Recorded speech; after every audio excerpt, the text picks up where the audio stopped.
Good afternoon. We are excited to welcome everyone to our panel discussion here on a topic that's very important in driving performance in the portfolio companies of private equity firms. And that topic, as you all know, is talent. Talent ranging from the CEO, the C-suite, deeper into the organization, as well as the boards and senior advisors that work with the portfolio companies. So often in private equity, we rigorously measure the financial performance and the operational performance of the portfolio companies, but are at times less rigorous in the way we measure the people that are involved in driving that performance. Today, we want to explore the challenges and benefits of actually approaching that more rigorously and how we might go about that. Before we get started, we wanted to introduce our panel members. So I'll turn it over first to Pete Fader and then to Andy Caine to introduce themselves. Pete? Pete Fader, Professor of Marketing here at the Wharton School of the University of Pennsylvania, co-founder of a couple of companies to try to quantify the qualitative and let us measure and manage, one of them being Encompass, focusing on the talent side, and real glad to talk about the crossover between all this stuff. Thanks, Pete. Andy? Yeah, Andy Caine. I'm the Chief Operating Officer at Fraser Healthcare Partners. We're a middle market private equity healthcare firm. We're the first healthcare-centric private equity firm. And prior to that, I was a partner at Green Peak Partners, and prior to that, I was an org practice expert at McKinsey, trying to figure out how to do this on the Fortune 500 companies. Thanks so much, Pete and Andy. My name is Jimmy Hexter. I'll be the moderator today. I spent 25 years at McKinsey & Company. I was a senior partner there and did a lot of work with private equity firms, and then later built and ran the operating team at L. Catterton. Now I'm a professor at Fairfield University and work with growth companies on helping them achieve their aspirations. Let's kick this off today with Pete, not specifically yet talking about talent per se, but the importance of measuring the things that you want to manage and maybe some of the challenges of doing that with talent then. I love private equity because of its devotion to data, the desire, the necessity to measure and to make data-based decisions. And obviously that clearly includes all the financial stuff. It spills over quite nicely into the operational areas, but it's a little bit more loosey-goosey when it comes to people. And so I've been on a mission from God for the last couple of decades on the customer side. And so a lot of it through another one of my companies, Theta, that I've co-founded with Dan McCarthy, where we're trying to focus on this idea of customer-based corporate valuation. And it's been kind of transformative to get people to recognize that customers really are assets and they can be measured in an accountable, rigorous way. And so why stop there? And so more recently, and maybe more impactfully, we've been looking at talent. So whether it is through the lens of private equity or your kind of regular annual review with a corporation, or even something small. We just ran a sprint. We just did a project together. How'd we do? Instead of just relying on kind of gut feel or instinct or politics, let's let data help us make those decisions better. And let's bring some of this talent measurement to the forefront and not just kind of a nice to know, check the box kind of issue. And I can't imagine a better domain to actually put some of that rigor to use than here in private equity. And Pete, could you just speak for a minute about when you look at it either on the customer side or the talent side, when you've worked with your clients, the difference in the performance of companies when they choose to measure something rigorously versus be a little bit less rigorous? How does that change the outcomes, whether they're looking at performance on customer-facing things or talent-facing things? Couple of dimensions. Number one, it's better alignment. So just making sure that all of the different things that we're doing. So it might be things on the employee side and things on the customer side with operations and R&D and all that. So just creating, let's face it, people are the lifeblood across all of these different parts of the organization.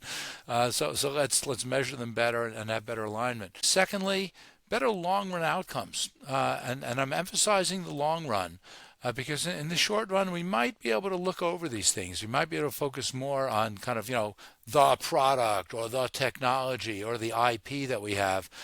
But in the long run, what's going to make or break a company, what's going to be the tiebreaker, a bunch of pretty good ones, are the people. Again, customers and employees. And number three, just better external accountability. Just wouldn't it be great if we could bring just better metrics about our people in the same ways that we have with our balance sheet and income statement and cash flow statement? So lots of different dimensions where it can make a big difference, and we've seen and helped promote and create a lot of those kinds of cases. Thanks, Pete. Andy, I know you've been doing a lot of work looking at this at Fraser Healthcare Partners, where you have already driven a lot of rigorous analytical work along the financial dimension and the operations dimension. You started to turn your attention to the people dimension, and that analysis has really uncovered some important things in terms of what's required in terms of the performance of the companies and how you get there by adding an analytical dimension towards people. Can you talk a little bit about that? Yeah, man, I think it goes back. I mean, like Pete, I've been on this quest, my sort of lifelong quest to prove that human capital is the primary driver of value, or if not the primary, a core value driver, across private equity and specifically in the middle market. When I was at McKinsey, I was on the transformational change group, and if you're familiar, McKinsey was the first to kind of write the organizational health index and prove the correlation between the organizational health scores and financial performance. And my thesis was that it's the same, in private equity, in the private markets, and in middle markets. And so when I went to Green Peak, I stood up the, we called it the organizational baseline, but it's the same concept, right? It's like measuring your talent analytics, and especially around your change programs, and correlating that to performance. And then when I came to Fraser, originally before I was a COO, I was the partner for human capital.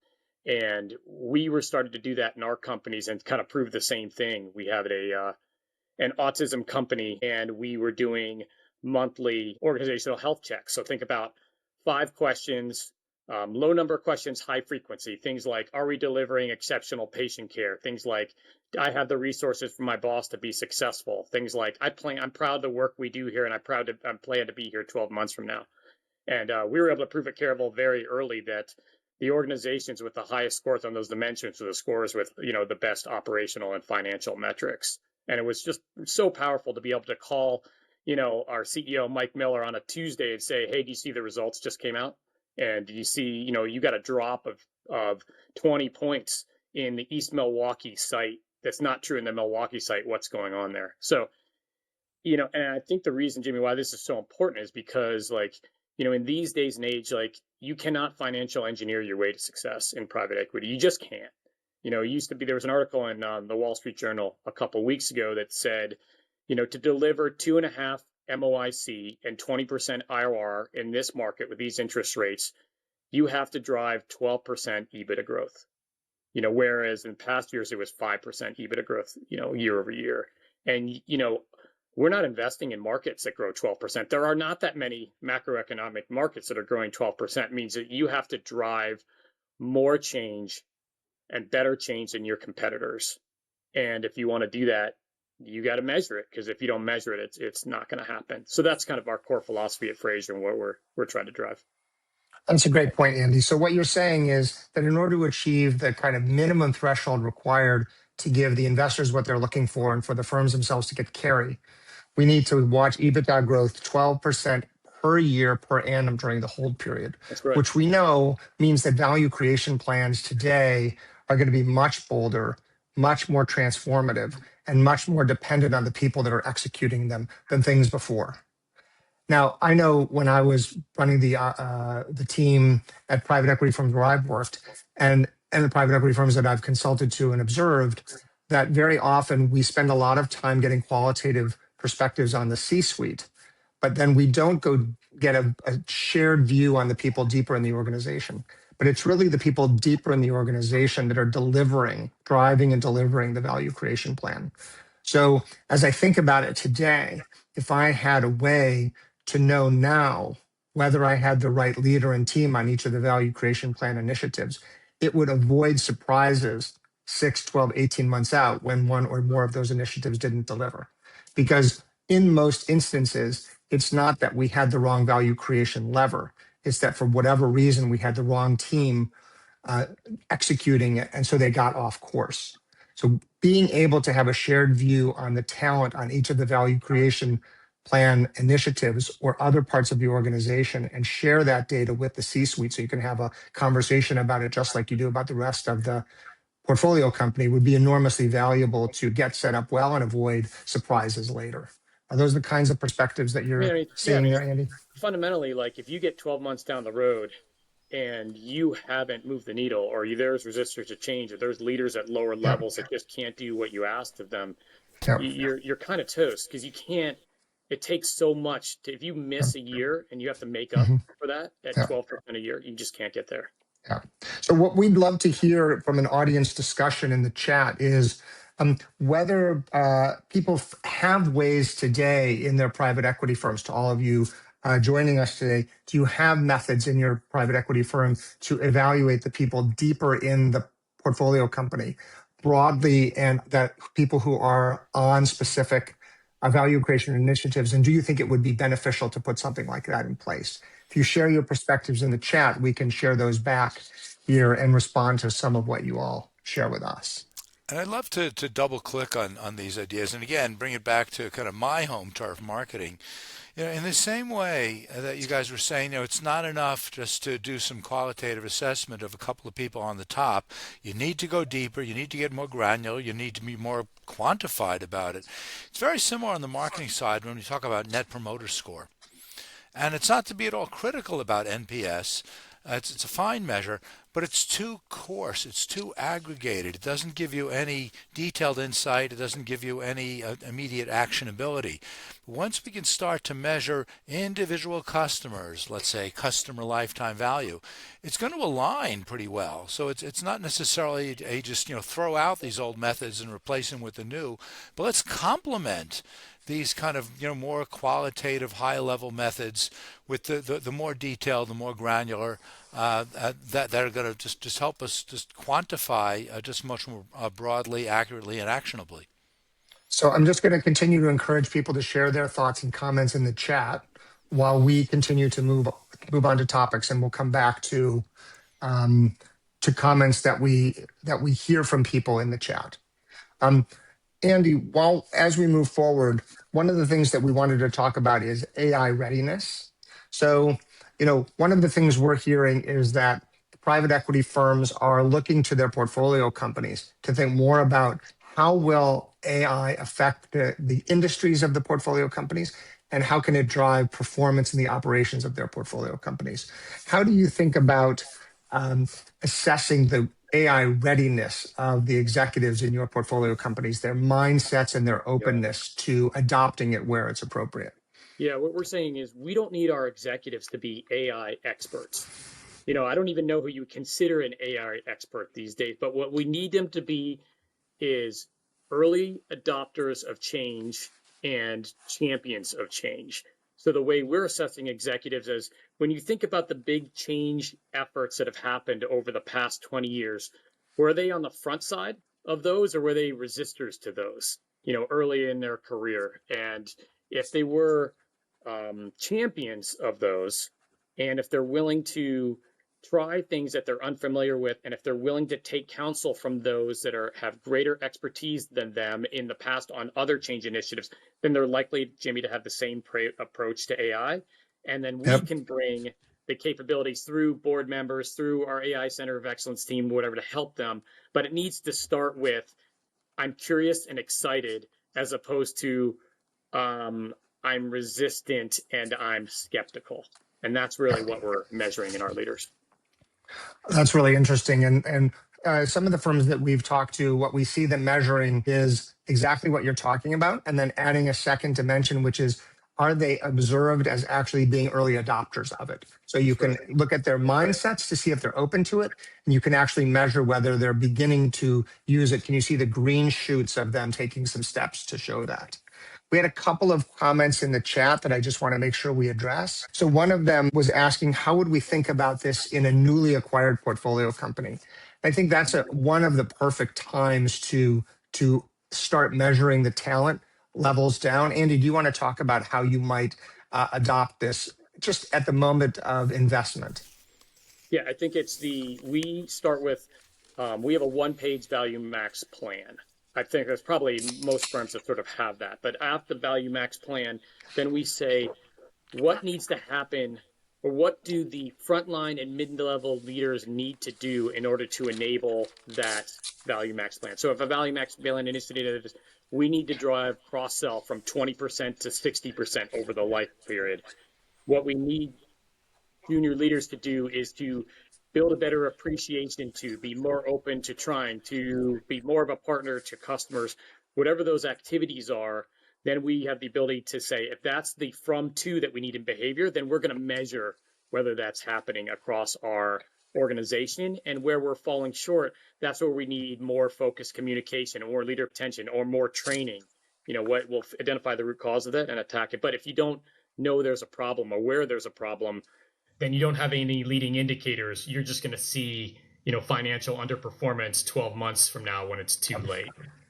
And to build on that, imagine, and we're really getting to the ability to see visibility deeper into the organization than the C-suite, which was our second comment, because the private equity firm investment team members and operating team members so often deal with the C-suite extensively and get less exposure to the people deeper in the organization.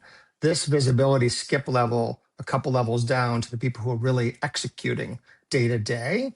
If when you created your value creation plan and you identified the teams, the leaders and teams against each level, and then ran a quick survey in the organization, did some kind of a 360 or other methodology to know, do I have the right people? Do I have the right leaders? Do I have the people with the right attitudes and capabilities to get this done? Yeah. Or for some reason, do I have one or more of these value creation levers that are led or full of people that just aren't a good fit for what I need to get done? You could have an early indicator that you need to make some changes rather than, as Andy said, 12 months later, just finding that it's off plan and you need to swap the people out. So at the beginning is the perfect time to get that skip level view. Go ahead, One Andy. thing we're doing with a new company right now is we're saying, hey, there's a transformational change that's going on. It would be a carve-out situation. We need to identify who the leaders that the new CEO can leverage in order to drive change faster. So we're surveying the organization and saying, who are the top 3 people in your organization that you believe are early adopters of change and get things done? And by identifying those top 10 to 12 people, the CEO now has a direct connection to bringing those people together, because those are the people that will be capable of accelerating the change program. So that's what tools like this can help identify who those people may be. I want to go one step further, which is to say, I really, really truly believe in the good old metaphor of the canaries in the coal mine. And yeah, you all understand it, but you're not going to be asking someone at the tippy top of the coal mine, like, how's the air down there? You got to get down deep to really understand the health of the coal mine, the health of the organization. So the ability to go further down, doing the top 10 to 12 is great, but not enough. So you got to go down deeper. And of course, that just raises all kinds of issues about cost, about just the hassles involved, the time it's going to take. And so be able to kind of go down deeper, but to be able to do so efficiently in a way that doesn't kind of creep out all these newly acquired employees. That's the real challenge, and we just haven't seen much of that yet. Yeah, and to be clear, Peter, the 10 to 12 are not the top people. They're the people somewhere sitting in the coal mine, so to speak, identifying who are the most influential people within the coal mine that are the earliest adopters of change that you can leverage. Yeah.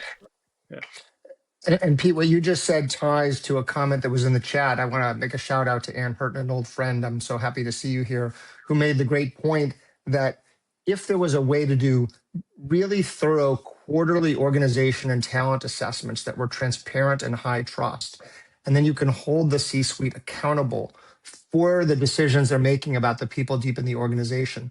But I'll add at the same time, have shared information with them, just like you do on financials and operational metrics, so that you can watch the decisions that are going to be made and engage in them, not disempower them and take the decisions away from them, but just put talent transparency, as you're pointing out, and on the same level as financial and operating transparency. That goes a long way. And the trick is to find a tool that's rapid enough and efficient enough, as Pete was pointing out, that allows you to do it quarterly without being a burden or something that the organization rejects. We can talk about what that might look And like. Ann also raises a great point about doing it while upholding dignity. Again, you Yes. don't want to make it burdensome. You don't want to make it a witch hunt, Yep. accusatory. To way to make it actually kind of Yep. just fun. This is just kind of what we do, not just like it's time Yeah. to put the work down and pick up the assessment form. Yeah. We've been spending a lot of the time so far talking about the C-suite and the people deeper in the organization that are delivering the value creation plan.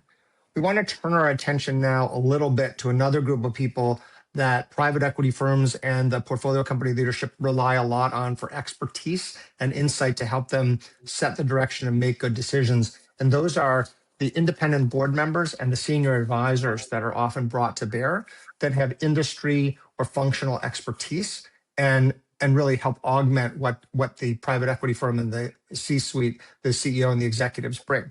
So Andy, one of the things that is interesting about what you're doing is starting to think more about a rigorous evaluation of those people in your firm to make sure you're getting the most out of them and the most value out of them. Can you talk a little bit about why you've decided to do that and what you're starting to do? Yeah, I mean, we pay these individuals a lot, they have a lot of upside, and we hire them on the auspice that they're going to do something specific.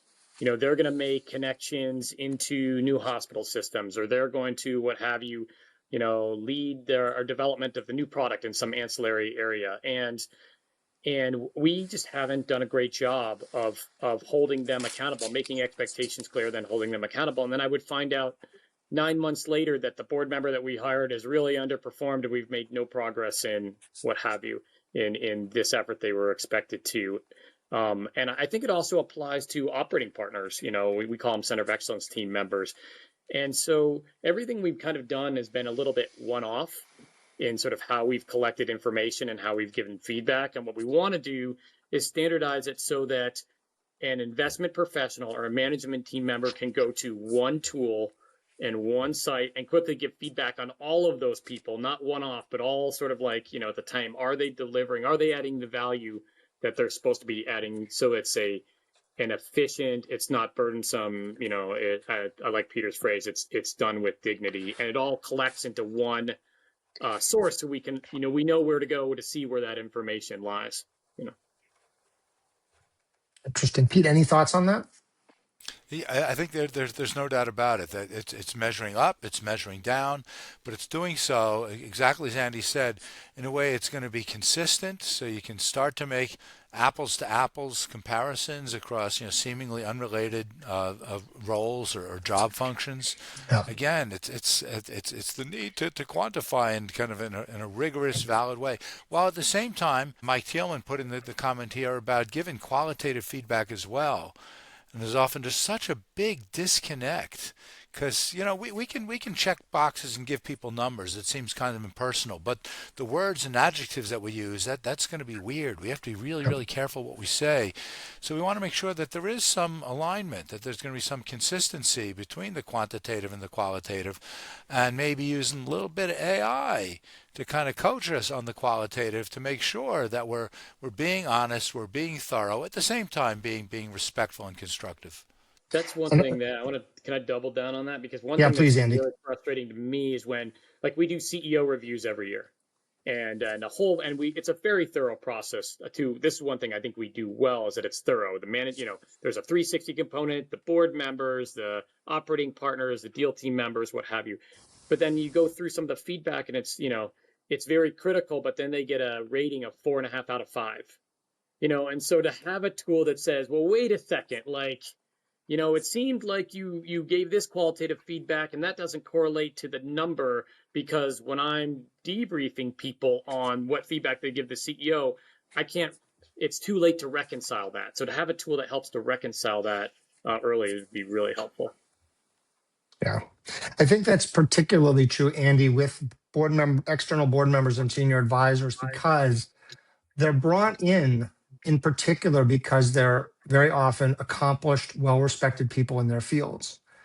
But the thing that we all are all aware of and we see so often is that the demands of private equity are very different than often the demands of the environment where our external board members and senior advisors come from, because very often they come from industry and they're very accomplished there. But sometimes the fit is good. Sometimes it takes a little time. Sometimes it helps to give very constructive feedback to help them make the transition. And some people are just better suited to being in industry, right? And so because of that kind of halo that they have, I've always found that it's hard to get them the feedback they need and to get the organization the feedback it needs about who's working and who's not.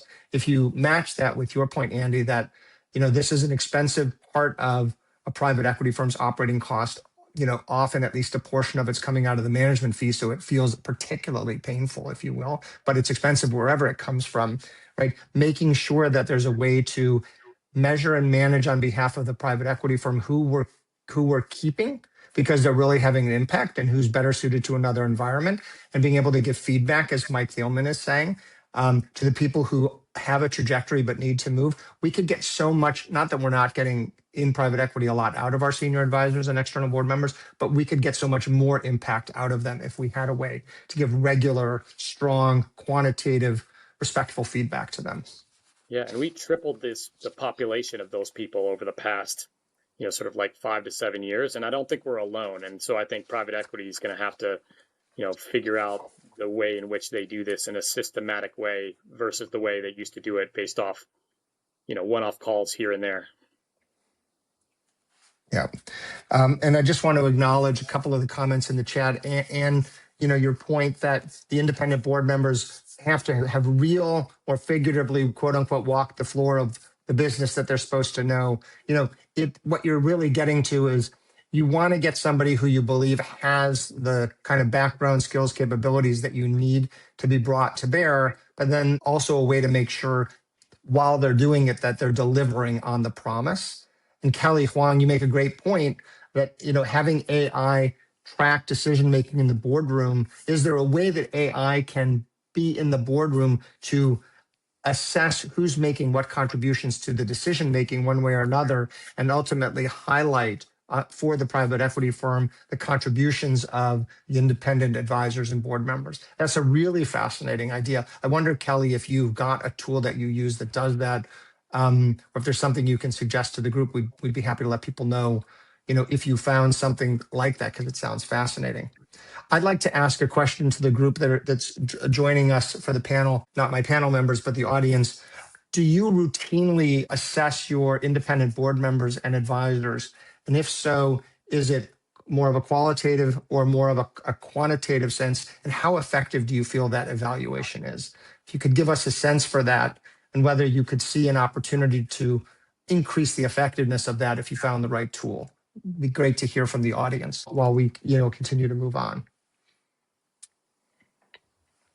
Okay. So we've talked about 3 topics that are really important.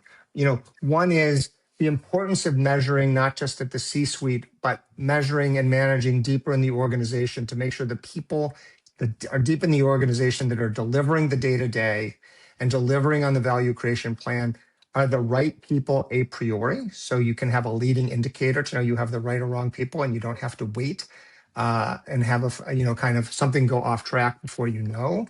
And then secondly, to be able to evaluate them along the way so that you can see how they're doing. Second thing we talked about is, with all the pressure of AI, do you have a way to a priori assess C-suite and general population of the company openness and receptivity and early adoption of AI to know that you've got an organization that's going to move in the direction that is appropriate for AI as they go? And then the third area we talked about is the importance of taking that same rigor and applying it to the senior advisors and board members. And there seems to be a lot of view that everybody has, is that more and more rigor, more and more regularity of these kinds of objective reviews would be helpful to everybody. Kevin Shen's asking us, can we address the elephant in the room? Is that a Kool-Aid burst on Professor Fader's desk? Pete, can you talk to us about that for a minute? You're on mute. But I double dare you to drink it. I think this expired in 2018. It's leaching through the bottle. Yeah. Kevin, if you send us your address, we'll send you Yeah, a that's right. The your things we own bottle. the things we do to keep students awake in class. Exactly. So I think we wanted to come let's capture any last comments from the audience, any thoughts you have on the importance of the topic that we're talking about, um, uh, um, and approaches that you take. Hold on. And our PE firm assesses board effectiveness with feedback from the board itself and members of the management C-suite to attend. That's really fantastic. I think that's the kind of idea we think about. And then the question is, then is the tool getting all of the objective feedback you're looking for? Are you getting the information you need to make the kind of decisions? Or is in some way the tool getting in the way of getting the feedback that you're looking for? But the methodology seems like the kind of thing that the three of us in our travels through private equity have experienced is the kind of approach that you'd really be looking for. That's really terrific, Anne. We would want to kind of get to a close here. And Pete, I want to turn to you and say, if what we're talking about here is systematic measurement of an organization and the members of the organization in a way that's objective, regular, efficient, not painful, for lack of a better word, what does that look like when that happens in an organization? And it's really threading the needle, because if we want to be, objective and thorough and consistent and all that, that sounds hard. That sounds burdensome.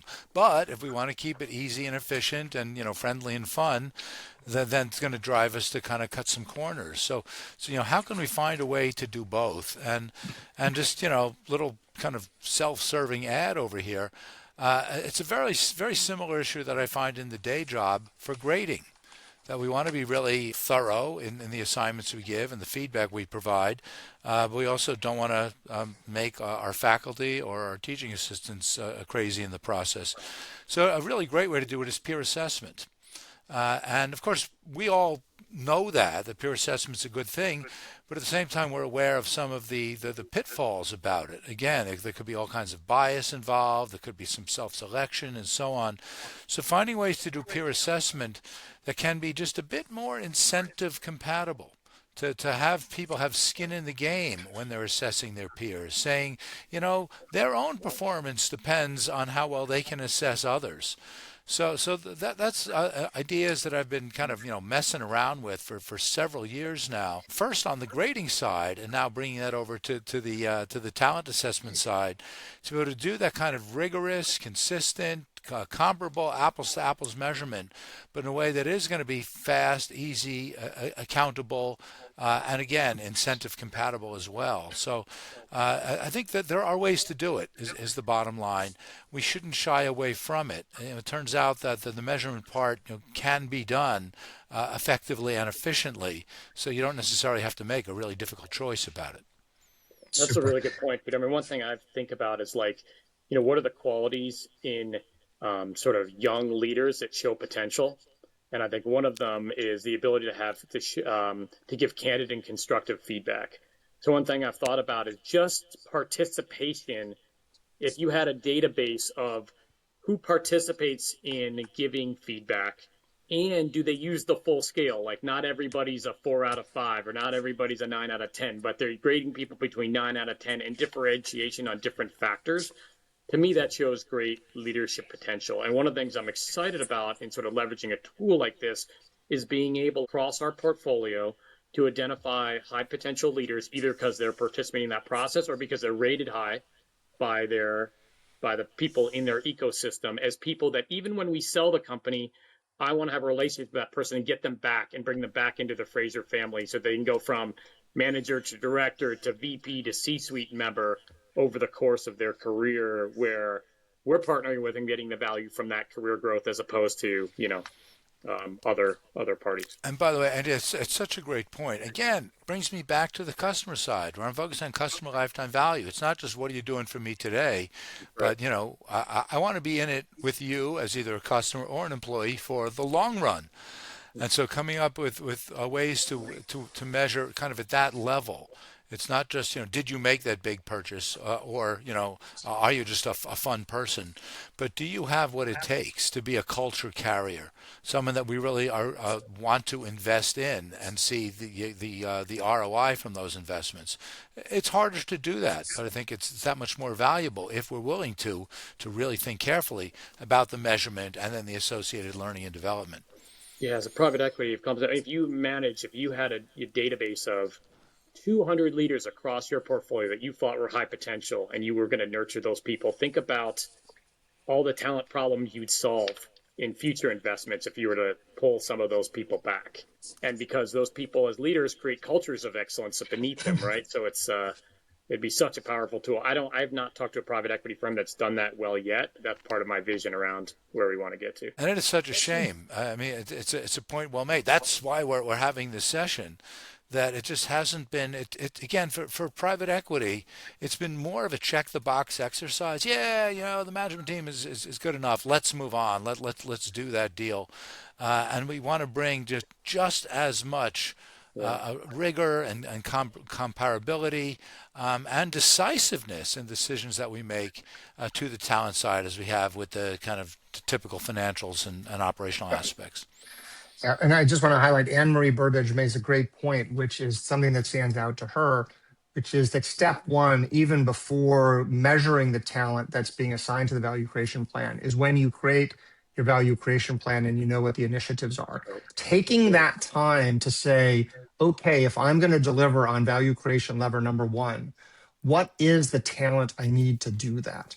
Because so often, and I think it's a super observation, we kind of default to the people that are doing it in the organization today as being the people who should do it going forward, or other kind of default decisions, rather than being analytical and thoughtful about, I have a defined period of time. I have to do something I probably haven't done before. That's why I bought the company. Who are the right people? And by the way, maybe I don't have them in the company today. So maybe there's an external hire for part of this if I really want to drive it. I think that's just such a fantastic observation, because if we haven't thought about the talent we need to do it, it's harder to measure whether we have the right people in place at all. Super observation. When I went to grad school at Columbia, we talked about this. They talked about data collection as a change agent in itself, right? So if you want your customer success people to be more proactive and more engaging in clients around other solutions that you have, and you start asking about how good are our customer service reps at doing that, you're reinforcing that that's important.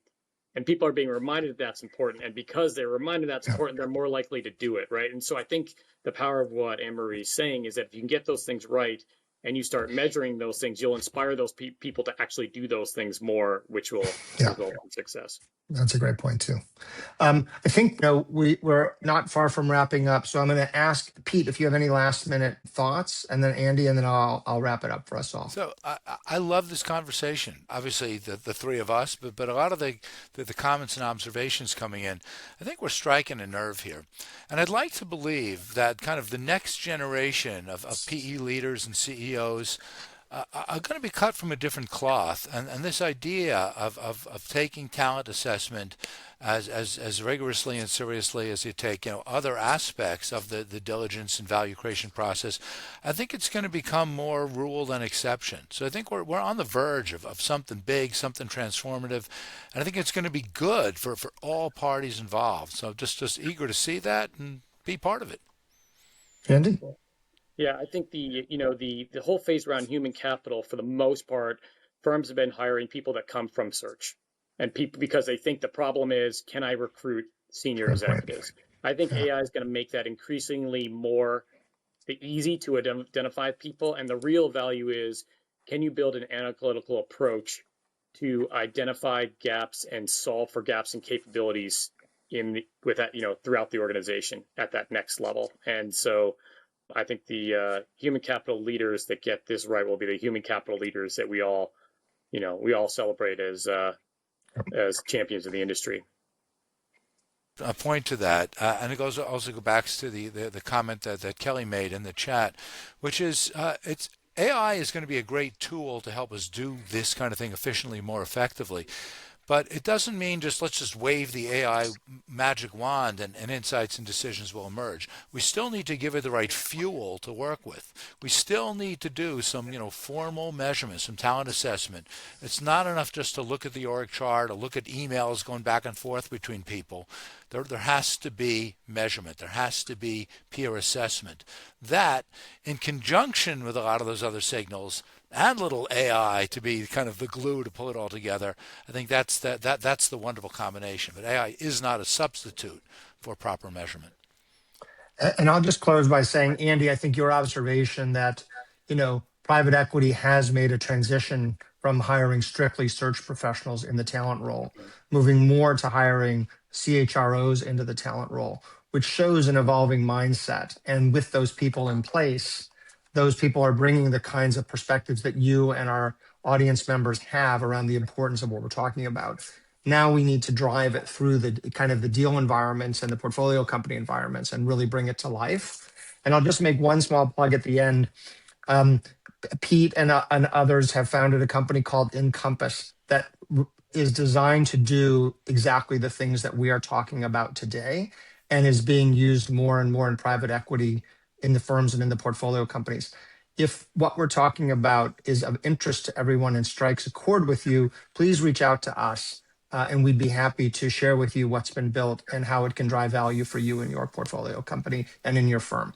So I want to close by thanking Pete and Andy for coming. I want to thank our amazing audience for the great questions and participation. And we look forward to potentially doing another one of these sometime soon and from hearing from many of you offline. Thank you all so much. Thank you.